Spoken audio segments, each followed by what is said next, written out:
민수기 21장 1절입니다. 오늘 말씀 22장서부터 민수기의 마지막인 36장까지 이제 이 내용은 조금 길지만 전부가 다 약속의 땅 가나안을 바라보면서 느보산 그리고 모압 평지에서 일어난 일들입니다.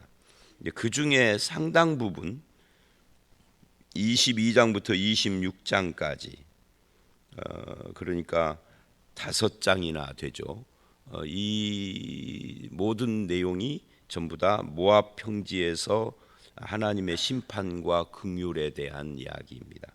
그 중에 22, 3, 4장이 발람의 저주를 축복으로 바꾸시는 하나님의 역사를 기록을 하고 있어요.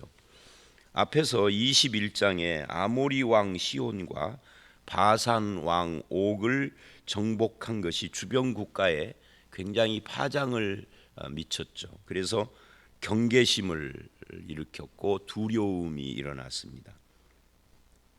그래서 이제 그런 배경을 가지고 22장부터 25장까지 이 발람의 사건이 생겨요.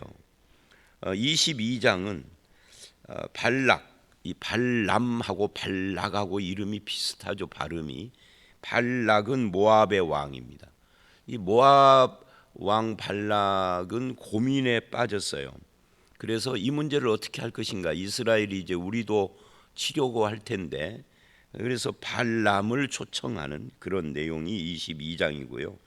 23장은 발람의 저주인데, 이 발람의 저주를 하나님이 발람의 축복으로 바꾸는 3번에 걸쳐서 그런 내용이 23장입니다. 그리고 24장은 발람이 자기 고향으로 돌아가요. 그러면서 마지막 축복을 하죠. 이 발람의 마지막 축복의 내용 중에 예수 그리스도에 대한 내용이 담겨져 있어요. 예수님의 초림과 재림, 이것에 대한 이야기가 24장에 나오죠. 그리고 25장에서 이스라엘이 죄를 범합니다. 그리고 그 범죄한 이스라엘을 이제 인도해 가시는 하나님의 역사. 그 이스라엘의 범죄가 바알 부올 사건이라고 하는데 이게 이제 발람하고 관련이 있죠. 발람이 자기 고향으로 돌아가면서 모압 왕에게 아마 이런 그 어떤 작전 이런 것들을 귀띔을 하고 간 거예요. 그래서 25장까지가 발람과 관련된 내용입니다. 발람의 저주를 축복으로 바꾸는 것은 24장까지인데 25장까지 그게 계속 이어져 가는 그런 모습을 보입니다. 자, 그래서 이제 오늘 본문 22장의 첫 번째 내용입니다. 20절까지 여기는 모압 왕 발락이 발람 선지자를 초청하는. 근데 이제 발람 선지자라고 말을 하는데요. 선지자라고 말을 하기에는 모순이 있어요. 왜냐하면 발람은 거짓 선지자에 해당되고 또 선지자냐? 저도 이제 이게 입에 올라서 발람 선지자라고 하는데요. 실제로는 발람은 선지자라기보다는 무당입니다. 무당. 자, 하여튼 그 이야기는 좀 이따 하기로 하고요. 우리가 첫 번째 생각해야 할 것은 이 민수기, 출애굽기, 민수기 그리고 레위기까지 합한 이 3권의 책은 전체가 신명기에서 다 모아져요. 그래서 신명기는 이 3권의 책을 뭐라고 그럴까요?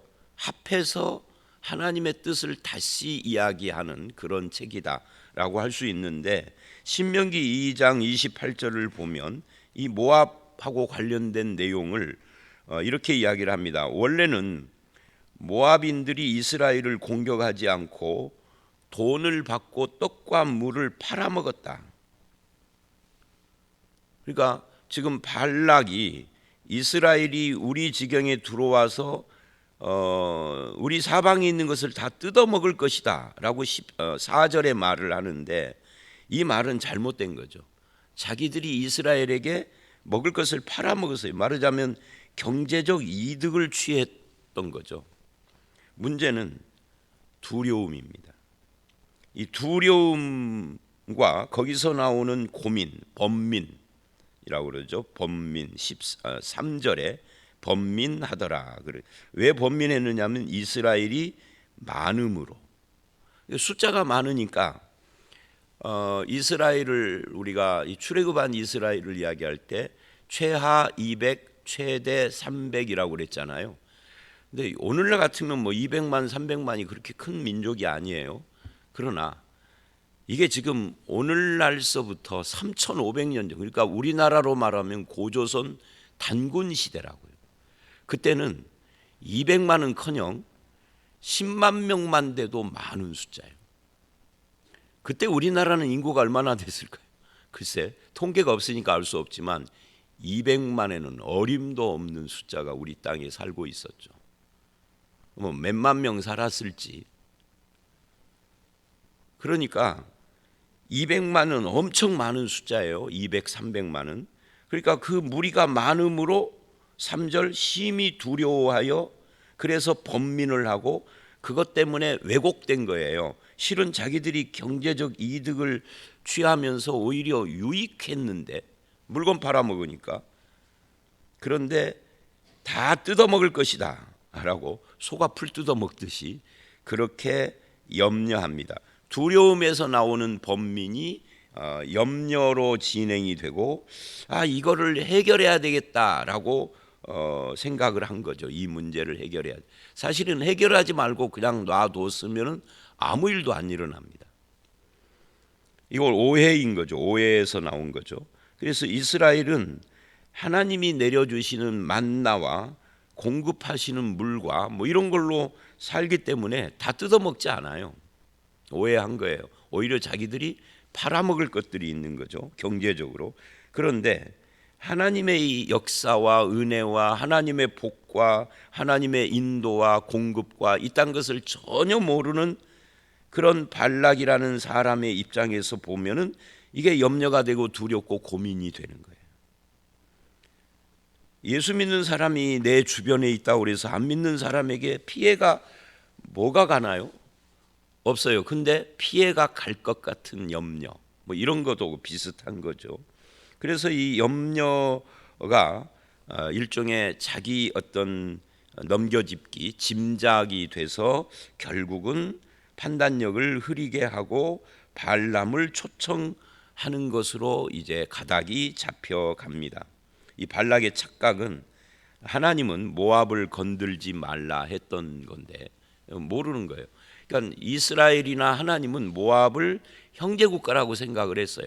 에돔도 암몬도 다. 그런데 그들은 이스라엘을 형제국가라고 전혀 생각하지 않은 거예요. 이게 문제의 원인이라고 할 수가 있겠죠. 그 다음에 그게 이제 4절까지 이야기고 이제 5절, 6절을 보면 그래서 발람을 초청을 합니다. 근데 여기서 5절에서 눈여겨봐야 할 것이 뭐냐면 그가 사신을 부올의 아들 발람의 고향인 강가 부돌에 보내어 발람을 부르게 했다. 여기서 강가라는 말이 나오는데요. 구약 성경에서 강이라는 그냥 이름도 없이 강 나오면 요단강이 아닙니다.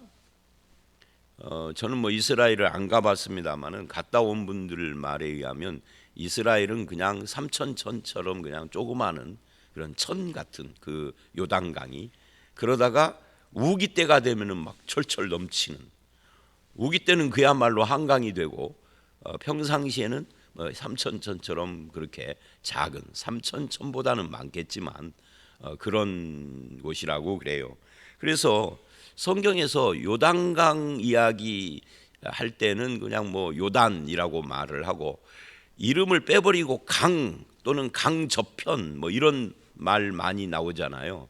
우리가 최근에 봤던 에스라나 느헤미야에서도 강 저편 총독, 강 이편 총독 뭐 이런 말이 나와요. 그 강 이름도 안 되고 강 그래요. 그러면 그 당시 사람들은 강 그러면 어떤 강인지 다 알아. 그런 거고 비슷한 거예요. 이 강이 어디냐? 유프라테스 강을 말하는 겁니다. 유프라테스 강은 이스라엘에서 상당히 멀리 떨어진 지금의 어디예요? 이라크 또 터키, 이 터키에서 이라크 방향으로 이렇게 쭉 해서 걸프만으로 흐르는 그게 유프라테스, 그리고 그 옆에 티그리스 강이에요. 근데 보통 성경에서 그냥 이름 없이 간 그러면 유프라테스를 말하는 겁니다. 그러니까 굉장히 멀리 있는 곳이에요. 그 유프라테스 강가에 살고 있는 발람을 초청을 한 거예요. 이 발람이 누구이기에 그러느냐? 그 당시에는 유명한 이름이 굉장히 멀리까지도 알려진 무당입니다. 무당.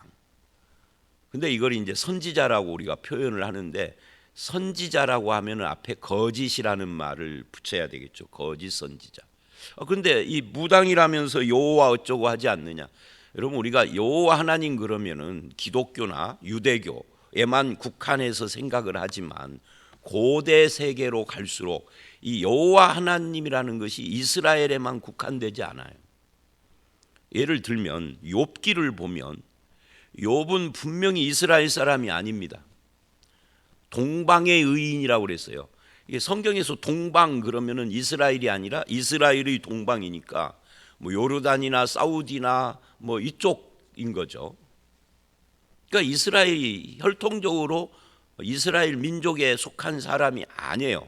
그런데 동방의 의인이고 여호와 앞에서 온전한 사람이고 하나님을 믿어요. 그 욥기가 언제적 사람이냐라고 할 때 그게 아브라함과 동시대 사람이에요. 그러니까 그 시절 아브라함, 이삭, 야곱 시절이나 그로부터 조금 좀 시간은 지났지만 이 출애굽기 이때 시대만 해도 여호와라고 하는 이 하나님 신을 의외로 많은 사람들이 알고 있었다는 거죠. 그러다가 이제 점차 그런 하나님에 대한 생각들이나 이런 것들이 이제 막혀가면서 이스라엘로 국한이 돼 가는 거죠. 어쨌든 이 발람은 무당 같은 사람입니다. 그래서 이제 6절에 이 발람을 초청을 해서 이렇게 말을 해요. 5절 하반절서부터 6절을 보면 보라, 한 민족이 애굽에서 나와서 지면을 덮었다. 이 지면을 덮었다는 건 엄청 많다는 거죠. 제가 엊그저께 불뱀 이야기를 하면서 전라북도 도청에 장대 세우면 보이느냐라고 했었는데 65만밖에 안 되는 전주에서도 전주 끄트머리에서는 안 보이죠. 우리 집에서 도청이 가깝지만 그래도 안 보일 것 같은데요. 내가 이 말을 했더니 어떤 목사님은 노뱀을 굉장히 크게 만들었을 거예요. 크게 만들어도 우화동에서는 안 보여요. 아무리 크게 만들어도. 그런데 지금 발락이 이스라엘이 지면을 덮었다 할 정도로 엄청 많은 거예요. 200만 300만이니까. 그러니까 두려워진 거죠. 그래서 이거를 종교의 힘으로 어떻게 해보려고 시도를 한 것이 발람 사건이다. 그래서 무당을 초청해서, 오늘 우리나라 같으면 무당을 초청해서 귀신을 쫓고 뭐 이런 거 하는 것처럼 여기서는 무당을 초청해서, 우리나라의 무당과 그쪽 지역의 무당하고는 조금 다르니까 우리는 무당이 귀신을 초청하기도 하고 뭐 내보내기도 하고 주로 그런 일을 하잖아요. 근데 여기서는 이 무당이 누군가를 저주하기도 하고 축복하기도 하고 이러는가 봐요. 그래서 우리보다 강한이 와서 그들을 저주해달라 이렇게 요구를 한 겁니다. 이게 이제 미신인 거죠. 자기 이익을 위해서 저주를 하기도 하고 복을 빌기도 하는, 이게 무속인 거죠. 그런데 여기서 발락이 이렇게 말을 합니다. 그대가 복을 비는 자는 복 받고 저주하는 자는 저주 받을 줄 내가 압니다. 근데 이건 잘못된 거예요. 어떤 인간이, 특정 인간이 신의 축복이나 저주를 좌우할 수 있다고 하면, 그렇다면 그 신은 가짜 신인 겁니다. 그렇잖아요. 신이라고 하는 존재가 인간에 의해서 좌우된다면 그게 신일 수 있어요? 신일 수 없는 거죠. 더군다나 우리가 믿는 하나님은 유일하신 전능하신 하나님인데, 창조주 하나님인데, 저와 여러분의 기도나 말에 따라서 하나님이 좌우된다면 그거 하나님 아니에요. 성경이 말하는 하나님하고는 달라요. 그러면 여러분은 미신 믿는 거죠. 여호와라는 이름의 미신. 성경이 말하는 여호와가 아니고. 그러니까 지금 이 발락은 하나님을 믿는 자가 아니니까 이런 착각을 하는 거예요. 인간이 신의 축복과 저주를 좌우할 수 있다라고 생각하는 미신에 빠져서.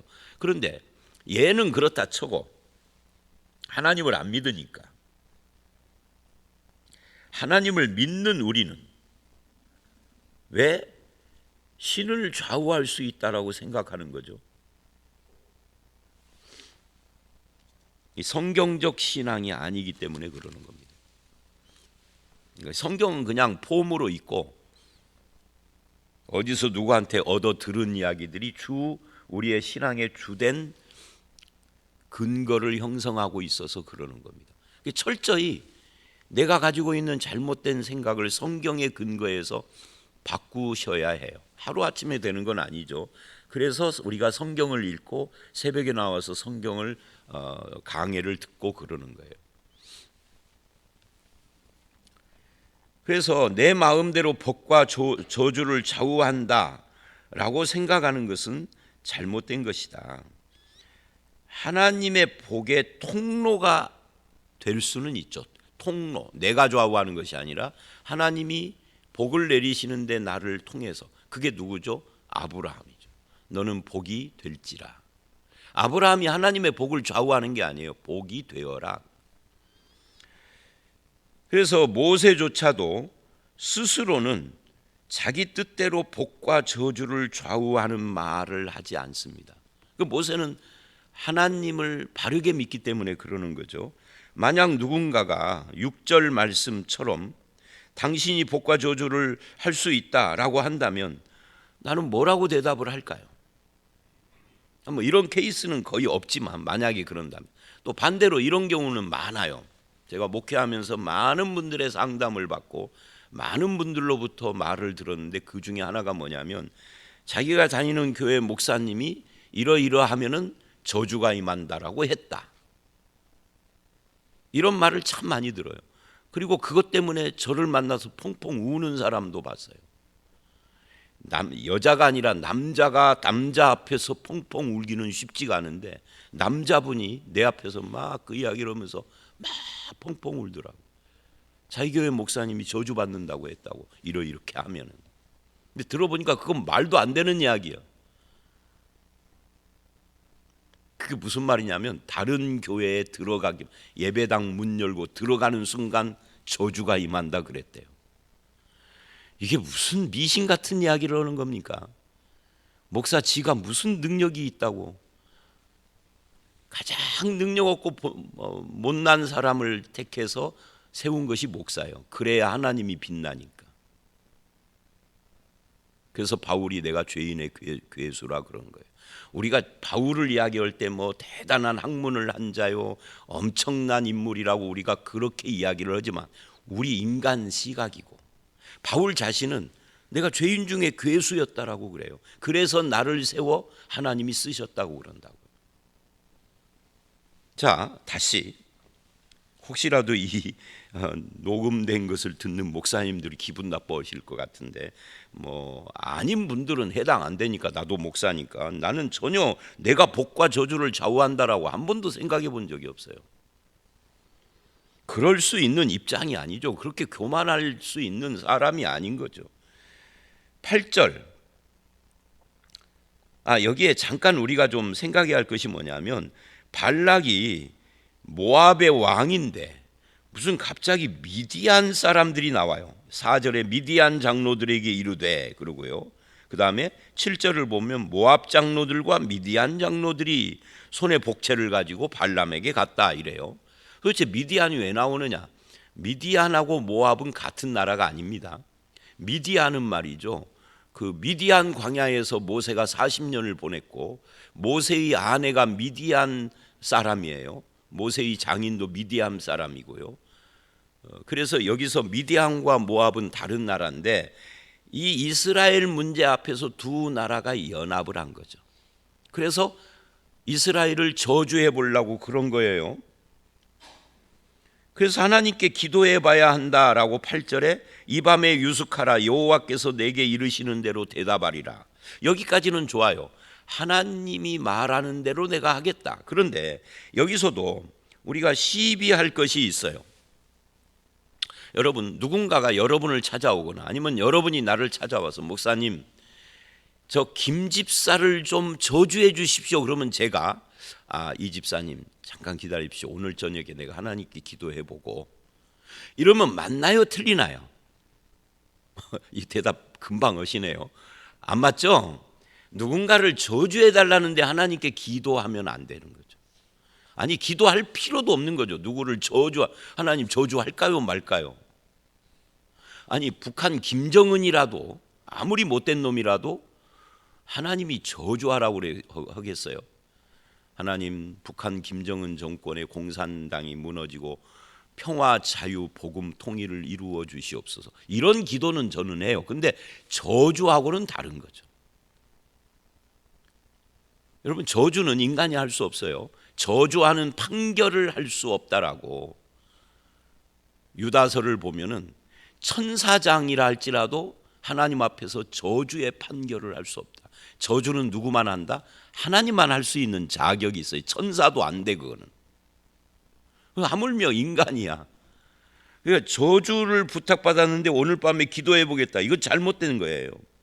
오히려 이런 말을 들으면 사도행전에 나오는 바울이나 베드로처럼 옷을 찢고 내가 참남한 말을 들었다라고 옷을 찢으며 하나님 앞에 영광을 돌려야 하는 겁니다. 근데 이제 오늘날은 옷이 비싸니까 뭐 옷까지 찢기는 그래도 저주 기도는 나는 못합니다. 이렇게 해야 하는 겁니다. 근데 발람은 하나님을 제대로 아는 자가 아니라 그냥 무당급이기 때문에 이런 말을 하는 겁니다. 그래서 7절서부터 20절은 발람이 이제 보이는 이 자기 모순적인 태도들을 쭉 이야기하고 있습니다. 그래서 기도해 보겠다 하고는 기다렸는데 아마 기도했겠죠. 그런데 하나님이 대답을 합니다. 9절. 너와 함께 있는 이 사람들이 누구냐 하고 물어요. 몰라서 묻는 게 아니죠. 너는 함께 있지 말아야 할 사람과 있는구나, 뭐 이런 뜻이겠죠. 그런 다음에 뭐라고 하느냐면 이제 발람이 10절 하나님께 뭐라고 이제 대답을 하고요. 11절 저주하라고 합니다. 그랬더니 12절 이제 하나님이 다시 대답을 합니다. 발람에게 이르되 너는 그들과 함께 가지도 말고 그 백성을 저주하지도 말라. 그들은 복을 받은 자들이라. 하나님의 말씀이 분명하죠. 아리송하게 하지 않았어요. 이렇게 저주를 막았습니다. 여러분, 여기서 우리가 이런 질문을 해볼 수 있어요. 이스라엘은 하나님이 자기들을 저주하려는 사람들을 막으신 사실을 알까요, 모를까요? 모르겠죠. 나중에 이걸 알고 성경에 기록했겠지만 이 당시에는 모르고 있겠죠. 그러니까 인간은 이 복이 보여지고 느껴지고 만져지고 뭐 이런 것들, 물질의 복, 무슨 건강의 복, 뭐 이런 출세 뭐 이런 것들을 가지고 평가하는데, 하나님의 이름으로 일컬음 받은 성도나 하나님의 자녀라 불리우는 것이 진짜 복인데, 그런데 하나님과 아무 관계가 없이 저주를 하려고 하는 거 하나님께서 막고 계시는 거예요. 그래서 하나님의 백성은 하나님의 백성이라는 것 자체가 이미 복받은 자들이에요. 이스라엘은 이걸 생각도 못했을 거예요. 맨날 40년 동안 똑같은 밥을 먹는다. 그러니까 얼마나 지겨워요. 그게 하나님의 복인데, 내가 하나님의 백성이라는 사실이 복이다. 이게 12절에 하나님이 하신 말씀의 뜻이에요. 여러분은 어떻습니까? 하나님을 믿는 사람이라는 것 자체가 복이라고 그렇게 믿고 그렇게 생각하십니까? 그래서 이제 13절에 발람이 일어나서 돌아가라, 여호와께서 저주하는 거 허락하지 않는다 해서 돌려보냈어요. 그러자 14절로 17절 발락 왕이 이 발람의 거절을 어떻게 해석을 하느냐면 더 많은 것을 요구하기 위한 전략이구나, 더 많은 물질, 더 많은 대접, 더 많은 지위를 요구하는구나. 그렇게 생각을 해요. 이게 뭐죠? 이게 세상 사람들이죠. 세상 정신은 어떤 사람이 진실한 말을 해도 그 배우에 뭔가 다른 뜻이 있다. 그 다른 뜻이 뭐냐? 보통 더 좋은 대우나 물질이나 이런 것들을 요구한다라고 판단하는 겁니다. 왜냐하면 대부분의 사람은 더 많은 대접이나 더 많은 돈이나 더 많은 무엇인가를 준다 하면은 움직이니까. 발락이 그렇게 생각을 한 거예요. 이것은 한편 발락이 보는 발람이라는 사람의 사람됨에 대한 평가이기도 하죠. 저 친구는 돈 더 주면 올 거야, 이런 거죠. 내가 더 많이 대접을 해주면 움직일 거야, 이렇게 생각을 한 겁니다. 사람을 움직이는 것은 명예와 돈이다라고 보니까 발람도 종교인이지만 무당, 돈으로 움직이고 명예로 움직이는 인간이다, 이렇게 평가를 한 거예요. 그리고는 이제 사람들을 다시 보냅니다. 어떻게 다시 보내죠? 15절, 더 많은 고관들을 더 많이 보냅니다. 그러니까 너를 이렇게 내가 대접한다 이거죠. 막 한 나라의 장관급들을 막 한 20-30명을 보내서 그렇게 대접을 하는 거예요. 그랬더니 이제 18절서부터 20절까지 마지막 이야기입니다. 발람이 신하들에게 대답을 해요. 17절에 백성을 저주해달라 하니까 18절 대답하여 이르되 발락이 그 집에 가득한 은금을 내게 줄지라도 내가 능히 여호와 내 하나님의 말씀을 어겨 덜하거나 더하지 못. 아주 똑바로 대답을 했죠. 은금을 가득히 주어도 나는 하나님의 말씀을 어길 수 없습니다. 여기까지는 좋아요. 근데 그 다음 19절, 그런즉 이 밤에 여기서 자고 가라 내일. 왜? 이 밤에 하나님이 무슨 말씀을 더 하실는지 알아보리라 하는 것은 나름대로 기도하겠다는 거죠. 그 기도가 우리들의 기도하고는 틀릴 거예요. 무당이니까 무당식 기도를 하겠다는 거예요. 자, 여기서 우리는 또 다시, 그러니까 오늘 말씀의 최대의 교훈은 뭐냐면 기도예요. 앞에 첫 번째도 나오고 두 번째도. 여기서 기도해야 할까요? 이거는 기도하면 안 되는 거예요. 자기 입으로 18절에 여호와의 말씀을 어겨 덜하거나 더할 수 없다. 그럼 거기서 멈춰야죠. 거기서 기도해 보는 것은 기도 자체가 죄예요. 여러분, 이 말이 여러분들을 놀라게 할지도 모르겠는데요, 기도가 죄가 될 수 있어요. 하나님의 뜻을 어기는 기도라면 기도하는 것 자체, 기도 행위 자체가 죄가 될 수 있어요. 발람은 분명히 지금 기도 안 해야 할 곳에서 기도하고 있습니다. 그럼 뭐를 해야 되죠? 기도하지 않고 순종해야죠. 그러면 기도를 전혀 하지 말으라는 이야기냐? 아니에요. 기도할 수 있어요. 금방 기도하면 안 된다고 그랬지 않습니까? 아니, 할 수 있어요. 근데 그 기도는 뭐 해야 돼요? 하나님이 저주하라고 하는가 하지 말라고 하는가를 알아보는 기도가 아니라, 하나님, 이 사람들이 나를 유혹하기 위해서 더 많은 돈과 더 많은 대접을 가지고 명예와 돈을 가지고 나한테 또 왔는데, 이건 분명히 하나님의 뜻이 아닌 줄 내가 첫 번째 기도에서 알고 있는데 이거를 거절하고 하나님께 순종할 믿음을 주십시오. 이 기도는 해야죠. 그 기도도 않고 순종하면 뭐 더 좋고, 그런 기도는 해야 한다 그 말이에요. 그런데 하나님이 더 하실 말씀이 있는, 아니, 저주하지 말라는데 더 하실 말씀이 뭐가 있어요? 이거는 죄다 그 말이에요. 그런데 더 희한한 것은 20절입니다. 하나님이 응답을 하세요. 뭐라고 응답을 하느냐면, 밤에 하나님이 발람에게 임하여 이르되 그 사람들이 너를 부르러 왔거든 일어나 함께 가라. 여러분, 하나님의 응답은 나에게 좋은 것일까요? 하나님의 응답은 그 자체로 그게 선한 것일까요? 하나님의 응답은 그것이 진짜 하나님의 진심일까요? 이 사건을 보면 하나님의 응답이 나에게 좋은 것이 아니고 하나님의 응답이 그 자체가 선하거나 아니면은 하나님의 진심이 아닌 경우도 있다. 응답받았다라고 좋아할 것이 아닙니다. 내가 어떤 동기로 기도를 했는데 응답을 하셨는가가 더 중요해요. 하나님이 응답을 했어요. 내일 말씀을 우리가 알고 있습니다. 안 읽었지만 응답을 해놓고 가라 해놓고 가는 길에 칼 들고 서 계셔 죽이려고. 그러니까 오늘 20절의 응답은 좋은 응답이 아닌 거죠. 그래서 조건을 하나 달아요. 그러나 내가 내게 이르는 말만 준행하라. 그래 놓고 가는 길에 칼 들고 서 계시는 하나님. 나귀가 입을 열잖아요. 그건 내일 말씀이니까 내일 말하기로 하고요.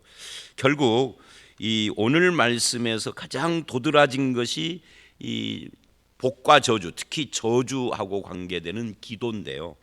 기도도 하나님의 뜻에 합당한 것을 기도해야 합니다. 그래서 우리가 말씀을 보는 거예요. 자, 오늘 말씀 여기까지입니다. 저와 여러분의 기도가 무조건 열심 있는 기도면 그것이 좋은 것이다 라고 하는 태도에서 하나님의 뜻을 구하는 기도가 좋은 것이다 라고 바꾸셔야 합니다. 그런 기도를 하시는 저와 여러분들이 되시기를 바라고, 우리에게도 염려, 두려움, 고민되는 것이 있다면 이거를 이런 식으로 누구를 저주해서 해결하려고 하지 말고 하나님 앞에 기도하셔야 합니다.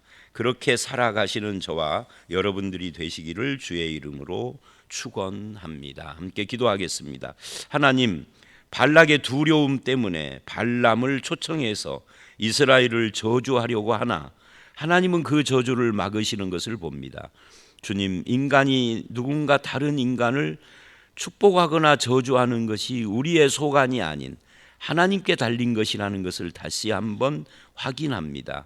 우리의 마음속에 늘 하나님의 뜻을 묵상함이 있게 하시고 그것을 따라 순종하는 삶을 살게 하여 주시옵소서. 기도조차도 하나님의 뜻을 따라 하게 하시고 주님의 뜻을 확인한 후에는 오히려 순종을 위한 기도를 할 수 있는 저희들이 되게 해 주시옵소서. 아버지 하나님, 우리를 저주하려는 세력이 혹시 있을지라도 하나님은 그것을 막으시고 우리가 하나님의 백성이라는 자체가 이미 복받은 자라고 말씀하시는 것을 우리가 듣고 감사하며 그렇게 살아갈 수 있도록 우리와 함께해 주시옵소서. 예수님 이름으로 기도드렸사옵나이다. 아멘.